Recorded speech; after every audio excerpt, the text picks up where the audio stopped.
زندگی یہ نہیں ہے کسی کے لیے، زندگی ہے نبی کی، نبی کے لیے۔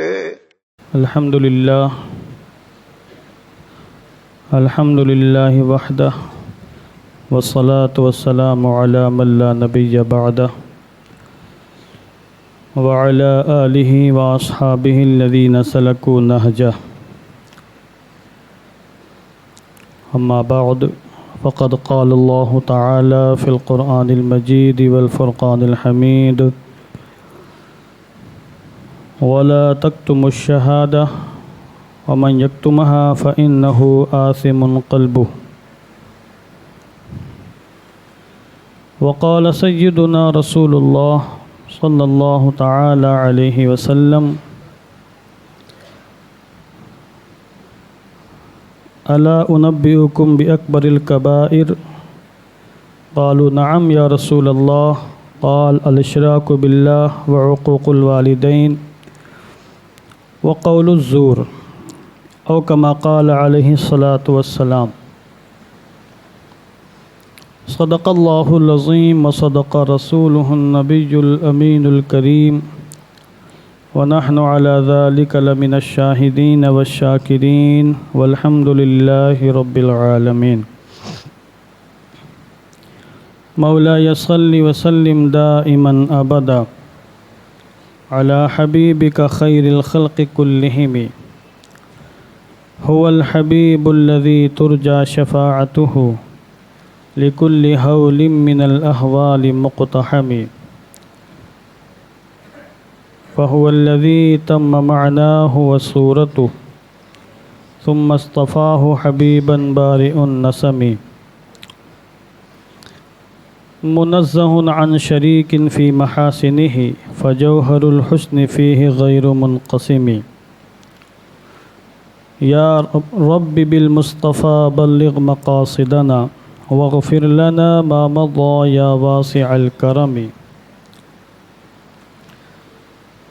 آئیے انتہائی عقیدت و احترام کے ساتھ حضور رحمت عالم جان عالم فخر بنی آدم سید الانبیاء والمرسلین ارواحنا فداہ جناب محمد الرسول اللہ صلی اللہ تعالی علیہ وسلم کی مقدس بارگاہ میں درود و سلام کا ہدیہ محبت پیش فرما لیں۔ اللہم صلی علی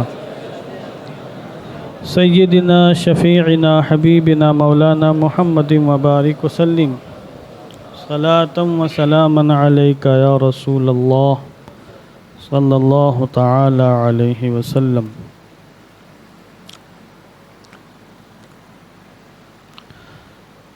اللہ رب العزت کے توفیق اور اس کے فضل و کرم سے آج ہم بروز جمعہ اس کی بارگاہ میں سجدہ بندگی پیش کرنے کے لیے حاضر ہیں۔ اللہ عز و جل ہم سب کی حاضری قبول فرمائے، ہم سب کو نماز جمعہ کی برکتوں سے مالا مال فرمائے۔ آج ماہ ذوالقعدہ کی پہلی تاریخ ہے اور پورے ملک ہندوستان میں الیکشن کا ماحول ہے۔ کہیں ووٹنگ ہو چکی ہے اور کہیں ابھی انتظار ہے۔ چند دنوں کے بعد بمبئی کی سرزمین پر بھی الیکشن ہونے والے ہیں اور لوگوں کی قسمت کا فیصلہ ہونے والا ہے۔ کئی لوگوں نے مجھ سے یہ کہا کہ اس حوالے سے بھی آپ تھوڑی سی کچھ روشنی ڈالیں، شرعی نقطۂ نظر بیان کریں اور موجودہ حالات میں مسلمانوں کا کیا طریقہ کار ہونا چاہیے، یعنی ووٹ ڈالنے کی شرعی حیثیت کیا ہے۔ اس سلسلے میں چند باتیں میں عرض کرنے کے لیے حاضر ہوا ہوں۔ دنیا میں آج دو طرح کے نظام حکومت جاری ہیں، ایک کو شاہی نظام حکومت کہا جاتا ہے اور ایک کو جمہوری نظام حکومت کہا جاتا ہے، اور دونوں طرح کی نظام حکومت میں خرابیاں بھی ہیں اور اچھائیاں بھی ہیں۔ شاہی نظام حکومت میں جہاں پورے ملک پر ایک بادشاہ کا کنٹرول ہوتا ہے اور تنی تنہا وہ حکومت کرتا ہے بلا شرکت غیر، اس طرح کی نظام حکومت میں اچھائیاں بھی ہوتی ہیں، برائیاں بھی ہوتی ہیں۔ ذمہ دار اگر بادشاہ ہے تو ظاہر سی بات ہے اس کے ملک میں عدل و انصاف کے دیے روشن ہوں گے، ظلم و زیادتی کا خاتمہ ہوگا اور ہر طرف فرحت، شادمانی، خوشی کی لہر دوڑے گی۔ اور اگر اس کے برخلاف کوئی ظالم بادشاہ مسلط ہوا جو غیر ذمہ دار ہے، جسے اپنی ذمہ داری کا کوئی احساس نہیں ہے، تو ایسے بادشاہ کی رعایا اور پبلک کبھی خوش نہیں رہ سکتی ہے۔ جمہوری نظام حکومت میں بھی دو طرح کے جمہوری نظام حکومت ہے، اس میں بعض خرابیاں بھی ہیں اور بعض اچھائیاں بھی ہیں، اور یہ تو بتانے والی کوئی بات نہیں، سب انسان، ہر شخص اس کو سمجھ سکتا ہے۔ مذہب اسلام نے ایک اور نظام حکومت سے دنیا کو روشناس کرایا تھا جس کو خلافت سے تعبیر کیا جاتا ہے۔ آقا دو عالم نور مجسم علیہ الصلوۃ والتسلیم کے وصال اقدس کے بعد خلافت کا نظام حکومت قائم ہوا۔ سیدنا صدیق اکبر خلیفہ بنے، ان کے بعد عمر فاروق اعظم، ان کے بعد عثمان غنی، ان کے بعد علی شیر خدا رضی اللہ تعالی عنہ اجمعین خلیفہ بنے، پھر امام حسن، اس کے بعد یہ خلافت جاری رہی۔ گو کہ بعد کی خلافت بادشاہ سے تبدیل ہو گئی، مگر اس بادشاہت پر بھی خلافت کا لفظ بولا جاتا رہا۔ خلافت کے نظام حکومت میں عدل و انصاف، انسانیت و مروت کے ایسے تقاضے پورے کیے گئے اور اس انداز سے حکومت کی گئی کہ چشم فلک نے ویسی حکومت نہ پہلے دیکھی تھی نہ بعد میں دیکھی ہے۔ خلافت میں بڑی برکتیں تھیں۔ آج کا جو نظام حکومت ہے، چاہے وہ جمہوری نظام حکومت ہو یا شاہی نظام حکومت ہو، ان میں اچھائیاں بھی ہیں، برائیاں بھی ہیں۔ جمہوری نظام حکومت میں اصل باغ ڈور تو عوام کے ہاتھ میں ہوتی ہے۔ عوام اپنی طاقت اور قوت کے بلبوتے پر چنتی ہے کہ حکومت کسے کرنا ہے، اقتدار کس کے پاس رہے گا، ہمارا قائد اور لیڈر کون ہوگا، ہمارا نمائندہ کون ہوگا، یہ سب حکومت کے ہاتھ میں ہوتا ہے۔ تو اصل پاور تو عوام کے پاس ہوتا ہے، مگر عوام اپنا پاور خود استعمال نہیں کرتی ہے، عوام مل کر کسی کو منتخب کر لیتی ہے، وہ پاور استعمال کرتا ہے۔ اب اکثر عوام جس کو ووٹ کرے وہ جیت جاتا ہے، اور جس کو عوام کی اکثریت ووٹ نہ کرے وہ شکست خوردہ ہو جاتا ہے، اس کو اقتدار نہیں مل پاتا۔ یہ سب ہم اچھی طرح سمجھتے ہیں۔ سب سے پہلے آپ ووٹ کی شرعی حیثیت سمجھ لیں، پھر آپ کے دماغ میں یہ بات بسے گی کہ ووٹ ڈالنا کتنا اہم اور کتنا ضروری ہے۔ ویسے قرآن کریم کے اندر اور احادیث نبویہ کے اندر صراحت کے ساتھ اس کا ذکر نہیں ہے، مگر ووٹ کے بارے میں جب ہمارے علماء نے غور و فکر کیا، فقہا نے غور و فکر کیا، تو کئی احادیث کریمہ بھی ملی ہیں اور کئی آیات کریمہ بھی ملی ہیں جن کے اندر غور کرنے کے بعد یہ واضح ہوتا ہے کہ ووٹ ڈالنے کی، انتخاب میں شرکت کرنے کی شرعی حیثیت کیا ہے۔ اتنا سمجھ لیں آپ آسان لب و لہجے میں کہ ووٹ ڈالنا حرام و ناجائز بھی ہو سکتا ہے اور ضروری اور واجب بھی ہو سکتا ہے، دونوں صورتیں ہو سکتی ہیں۔ اس کا دار و مدار اس بات کے اوپر ہے کہ آپ ووٹ ڈال کر کس کو منتخب کر رہے ہیں، کس کو آپ ذمہ داری سونپ رہے ہیں، اپنے علاقے کی، اپنے خطے کی، اپنے سیاسی معاملات کس کے حوالے کر رہے ہیں، حکومت کی ذمہ داریاں کس کے کندھوں پر آپ ڈال رہے ہیں۔ یہ تو ووٹ ڈالنے پر موقوف ہے کہ جو ووٹ ڈالا گیا وہ جائز تھا یا واجب تھا یا حرام تھا یا ناجائز تھا، اس کی شرعی حیثیت کیا تھی۔ بنیادی طور پر ووٹ کی کئی حیثیتیں ہیں۔ ووٹ ڈالنے کی ایک حیثیت یہ ہے کہ یہ شہادت ہے۔ شہادت کا معنی ہوتا ہے گواہی دینا کسی کے حق میں، اور قرآن کریم کی تعلیمات یہ ہے کہ جب تمہیں گواہی کے لیے بلایا جائے اور تم گواہی دو تو تمہاری گواہی مبنی بر حقیقت ہونی چاہیے، جھوٹی گواہی دینا ناجائز و حرام ہے، گواہی کو چھپانا بھی ناجائز و حرام ہے۔ چنانچہ قرآن کریم کے اندر اللہ نے فرمایا وَلَا تَكْتُمُ الشَّهَادَةَ، گواہی مت چھپاؤ، وَمَنْ يَكْتُمْهَا فَإِنَّهُ إِثْمٌ قَلْبُهُ فَإِنَّهُ آثِمٌ قَلْبُهُ، اور جو گواہی کو چھپائے تو یقیناً اس کا دل گنہگار ہے۔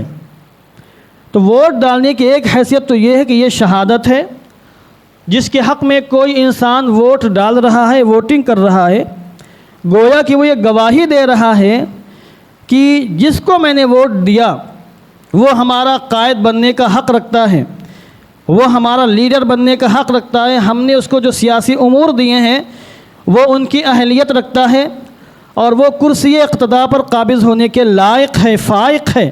اس کے مقابلے میں جو دوسرا ہے وہ نالائق ہے، وہ لائق نہیں ہے۔ تو ووٹ ڈال کر انسان گویا کی یہ گواہی دے رہا ہے۔ اب گواہی کی شرعی حیثیت کیا ہے؟ گواہی دینے میں جھوٹ بولنا ناجائز و حرام ہے، جھوٹی گواہی دینا ناجائز و حرام ہے۔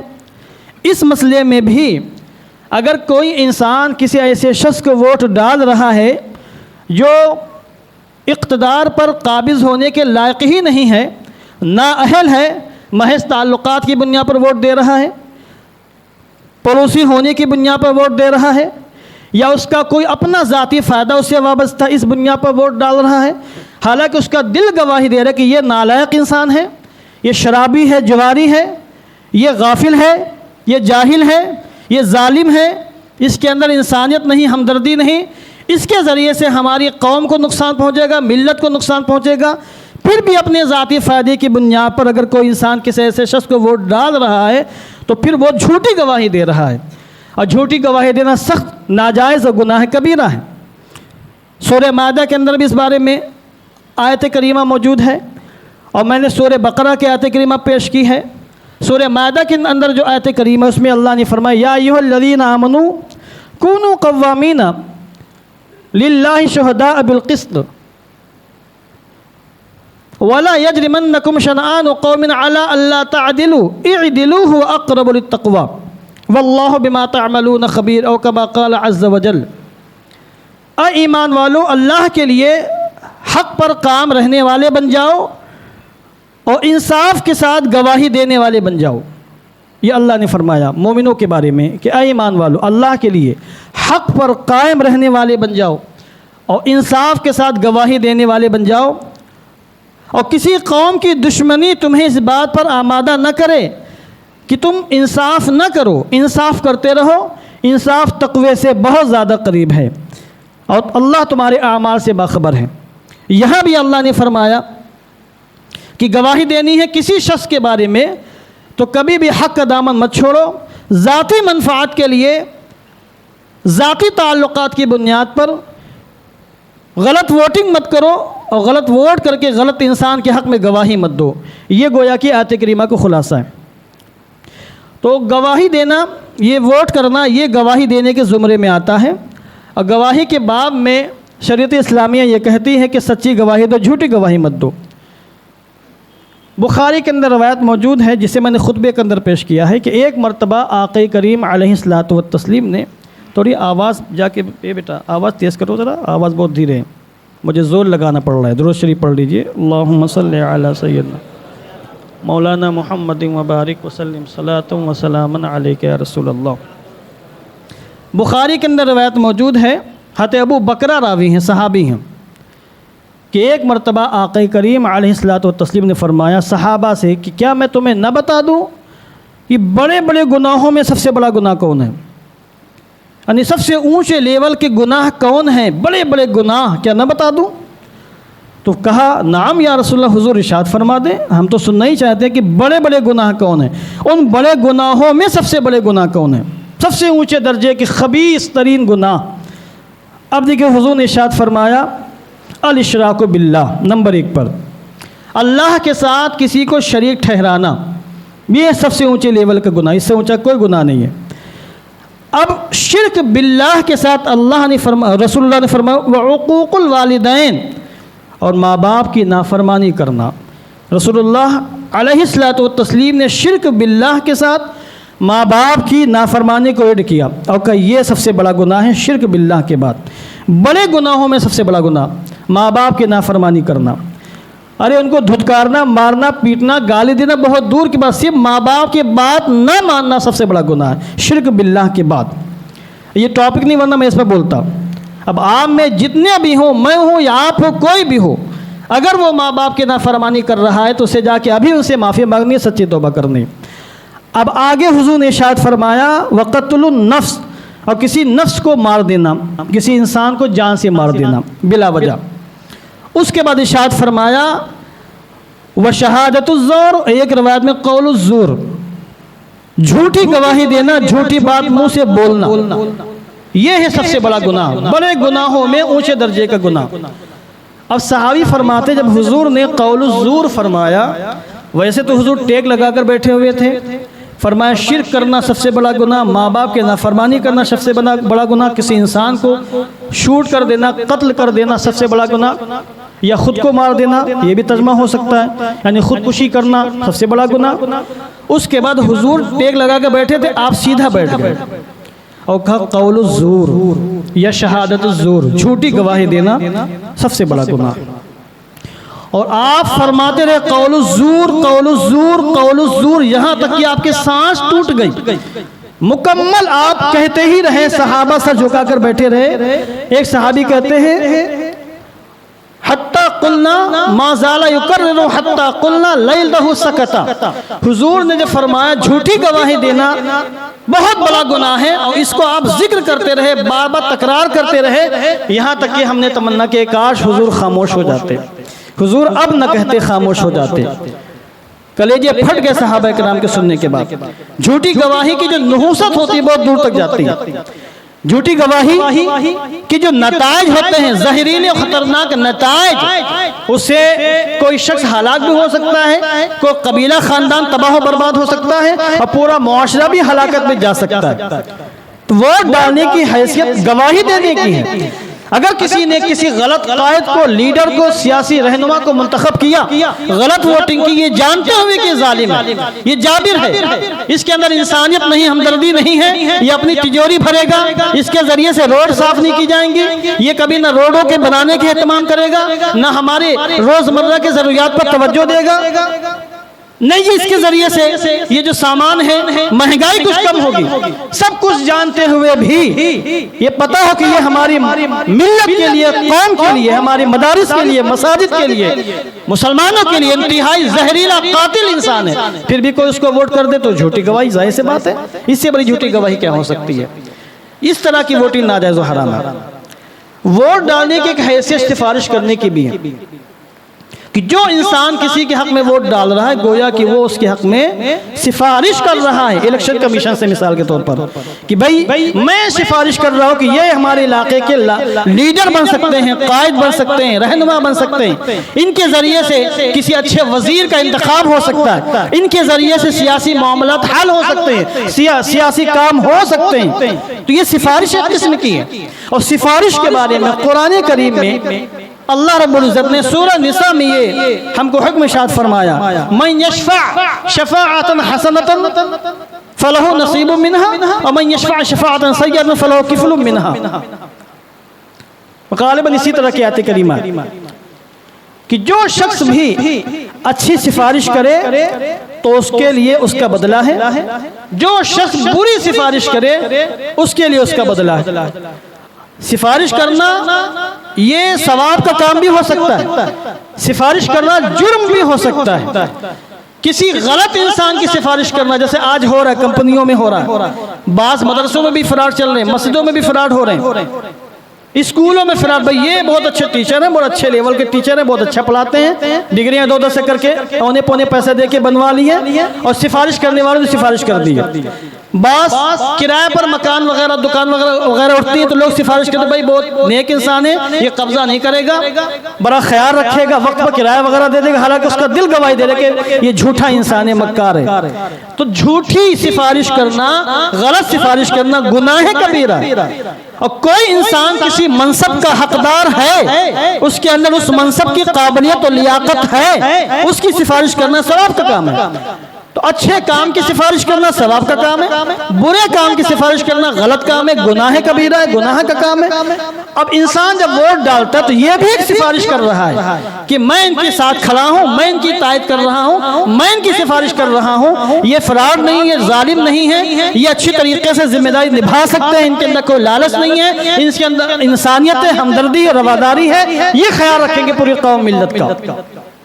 تو ایسی سفارش کرنا اگر یہ صحیح ہے تو اچھی بات ہے، مگر اگر یہ غلط ہے تو پھر ایسی سفارش غلط ہے، ناجائز ہے، اس طرح کی ووٹنگ کرنے والا گنہگار ہوگا۔ اور بھی اس کی حیثیتیں ہیں، مثلا وکالت کرنا، اس کی ایک شرعی حیثیت ہے۔ وکالت، وکیل کا معنی یہ ہوتا ہے کہ اپنے معاملات کسی کے حوالے کر دینا، اور جو کام آپ کو کرنا تھا وہ کسی اور سے کروانا، وکیل بنا دینا، اور کسی کو اپنا لیڈر بنانا، کسی کو اپنا قائد بنانا، اپنی ذمہ داری اس کے اوپر ڈال دینا۔ جیسے آپ بازار جانا ہے، آپ کو قلم خریدنے کے لیے غرض ہے تو دو صورتیں ہو سکتی ہیں، آپ خود جا کے خرید لے، یا کسی کو پیسہ دے دے، بھائی میں آپ سے مطمئن ہوں، آپ جائیں بازار، ایک اچھا سا قلم میرے لیے خرید کے لے کے آ جائیں، آپ نے اس کو وکیل بنا دیا۔ تو جمہوری نظام میں یہی ہوتا ہے کہ عوام ایک شخص کو وکیل بناتی ہے، اپنے علاقے کے کسی ایک شخص کو، خطے تقسیم ہوتے ہیں، اس خطے کے پورے عوام، اب کوئی ایک منصب ہوتا ہے، اس کے لیے کئی لوگ کھڑے ہوتے ہیں، عوام جس پر مطمئن ہوتی اس کے حق میں وہ ووٹ ڈالتی، اس کو گویا کہ اپنا وکیل بنا دیتی کہ ہم نے اپنے سارے امور سیاست اس کے حوالے کر دیے ہیں۔ تو اس کا جو کام ہے ووٹنگ کا، وکالت کرنا، وکیل بنانا کسی کو، اور کسی ظالم اور جابر کو وکیل بنانا جائز نہیں ہے، کسی اچھے انسان کو وکیل بنانا یہ بالکل جائز و درست ہے، بلکہ بعض صورتوں میں واجب و ضروری بھی ہوتا ہے۔ یہ تو ہم نے شرعی حیثیت بیان کر دی ہے۔ اب آپ کو غور کرنا ہے، میں تو کوئی سیاسی آدمی نہیں، نہ میرا کوئی سیاسی تعلق ہے، نہ میں کسی کے تائید کرتا ہوں، مجھے جس کو ووٹ ڈالنا ہوگا ڈال دیں گے ہم، وہ ہمارے دل میں ہے فیصلہ، کہ ہم سمجھتے ہیں کہ ہماری قوم اور ملت کے لیے کون فائدہ مند ثابت ہو سکتا ہے۔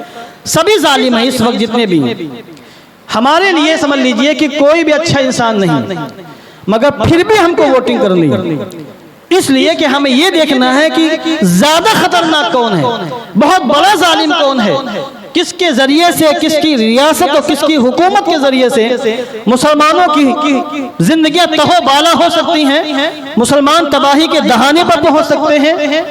ایسے انسان کو یا ایسے شخص کی تائید کرنے والوں کو ہمیں تائید نہیں کرنی ہے۔ ہم بنیادی طور پر یہ دیکھیں گے کہ ہمارے حق میں کون بہتر ہو سکتا ہے، ہمارے علاقے کے حق میں کون بہتر ہو سکتا ہے، ہماری مساجد کو، ہماری خانقاہوں کو، ہمارے مدارس کو کن کن لوگوں سے خطرہ نہیں ہے۔ جس طرح کی حقوق، جس طرح کے سیاسی لیڈروں سے، جس طرح کے سیاسی قائدین سے ہمیں کوئی خطرہ نہیں ہوگا، ان کو ہم ووٹنگ کریں گے۔ ہوتا یہ ہے کہ مسلمان ووٹنگ کے دن ویسے تو سال بھر سوتے ہیں، بمبئی جیسی دنیا میں 10 بجے دن تک، 11 بجے دن تک سوتے رہتے ہیں، ووٹ کے دن بھی سوتے ہیں۔ اس لیے میں اپیل کرتا ہوں کہ آپ سونا چھوڑ دیں، ذمہ داری نبھانے کی کوشش کریں، اور دیکھیں کہ حالات کتنے خطرناک ہیں۔ یہ 2024 کے الیکشن کوئی معمولی الیکشن نہیں، اس سے یہ سمجھ لیجئے کہ ایک طرف کھائی ہے جس میں ہم گر کر ہلاک ہو سکتے ہیں، اور ایک طرف کھلا میدان ہے جہاں جا کے ہم کو تھوڑی راحت مل سکتی ہے۔ کامیابی تو نہیں کہیں گے اس کو ہم، مگر یہ ہے کہ ہم ادھر جا کر کچھ نجات پا سکتے ہیں۔ کہیں کہاں کھائی ہے اور کہاں سپاٹ میدان ہے، تو ظاہر بات دونوں میں فرق ہے۔ اس لیے آپ بیدار ہو، جس کو بھی چننا ہو چنیں، مگر یہ ہمیشہ ذہن میں رکھیے گا کہ ہماری ملت اور ہماری قوم کے لیے کون لیڈر اور کون قائد کم نقصان دہ، نقصان دہ تو سبھی ہیں۔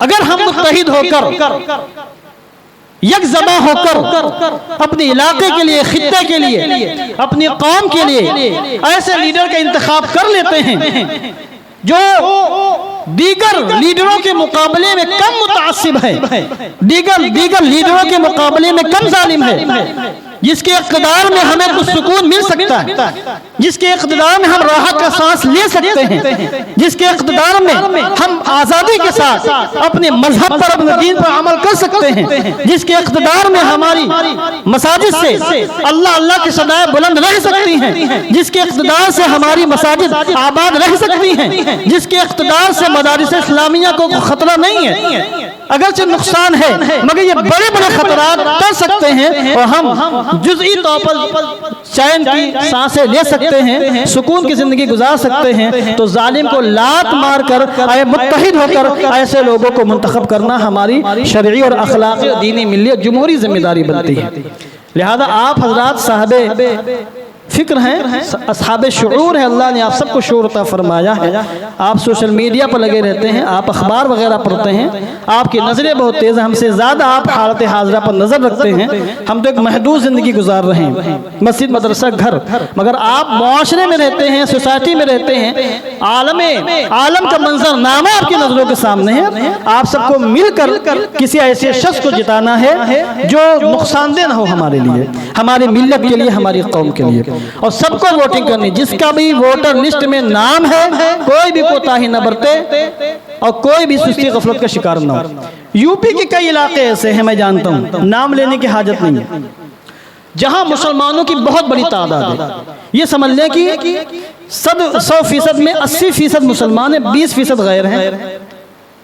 غیر قوم ہے، اس کا بھی نام لینے کی حاجت نہیں، آپ سمجھ رہے ہیں غیر کون ہو۔ اور 80% مسلمانوں میں بہت بڑی تعداد باہر ہے، بمبئی میں ہے، دہلی میں ہے، راجستھان میں، گجرات میں، کلکتہ میں اپنے کام کاج میں لگے ہوئے ہیں۔ تو اب مسلمانوں کی تعداد بہت زیادہ ہے، اگر سارے مسلمان وہاں موجود ہوتے تو ظاہر بات ان کا لیڈر جیتتا، مگر ہوا یہ کہ 80% مسلمان ہونے کے باوجود وہاں غیروں کا قبضہ ہے۔ مسلمان روپیہ کما رہے، پیسے کما رہے، وطن سے باہر رہ کر اپنی ووٹ کو ضائع کر رہے ہیں، اور غیر متحد ہو کر اپنا ایک لیڈر چن رہے ہیں۔ تو ان علاقوں میں جہاں مسلمانوں کی اکثریت، وہاں بھی غیر قابض ہے، اور غیر کے ہاتھ میں کرسی ہے، غیر کے ہاتھ میں اقتدار ہے۔ بہت سے علاقے یو پی کے ایسے ہیں کہ مسلمانوں نے کئی کینڈیڈیٹ کھڑے کر دیے، کئی لوگ بازار میں آگے، مارکیٹ میں آگے کھڑے ہو گئے کہ ہم بھی جیت سکتے ہیں، ہم بھی لیڈر بن سکتے ہیں۔ ادھر سے ایک ہی کھڑا ہوا تو مسلمانوں کا ووٹ تقسیم ہو گیا، ان کا ووٹ متحد ہو گیا، ان کا لیڈر جیت گیا، علاقہ مسلمانوں کا ہے۔ اس کی مثالیں آپ کے سامنے ہوں گی، آپ دیکھیں یو پی کے سیاسی منظرنامے پر نظر دوڑایا۔ تو یہ سب نہیں ہونا چاہیے، مسلمان متحد ہو کر ووٹنگ کریں، اور چونکہ ہمارا جو مد مقابل ہے، جو ہمیں کھا جانا چاہتا ہے، جو ہمیں یہاں دیکھنا نہیں چاہتا ہے، جو ہمیں یہاں جڑ سے اکھاڑ کر پھینکنا چاہتا ہے، ابھی موجودہ وزیر اعظم کے آپ نے دیکھے کتنے زہریلے ان کے بیانات تھے، کتنے زہریلے، وہ کیا کہنا چاہتے ہیں آپ اچھی طرح سمجھ سکتے ہیں۔ تو ایسے حالات میں پھر آپ کو کیا کرنا ہے بتانے کی ضرورت نہیں، بس اللہ ہم سب کو توفیق عطا فرمائے، ظالموں کے ظلم سے اور شریروں کے شر سے محفوظ و مامون فرمائے، اور اپنی ذمہ داری نبھانے کی پوری توفیق عطا فرمائے۔ وآخر دعوانا ان الحمدللہ رب العالمین۔